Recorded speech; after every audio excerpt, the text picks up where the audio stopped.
Welcome to Take a Leopard channel. In today's video, I'll show you how to give Microsoft Teams access to your camera.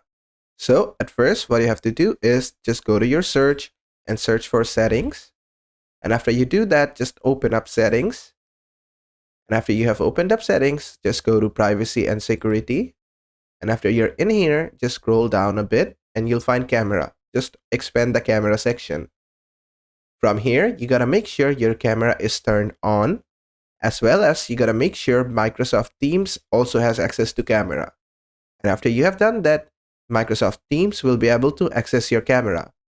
Now just minimize this, then just go to search and search for Microsoft Teams. From the best matches, just open up Microsoft Teams. And after you have done that, just click on the three dot icon. From here, just go inside settings. And after you have done that, you will get a hidden option over here. So just hover over it and pull and drag and you'll get this option. From here, go to devices. And after you're in devices, just scroll down a bit. From here, under video settings, make sure to select your proper camera. Also, if you want Microsoft Teams to automatically adjust the camera controls, just turn this on. And also, if you want to mirror your video, turn this on. If you want Microsoft Teams to enhance the brightness of your video, you can turn this on as well.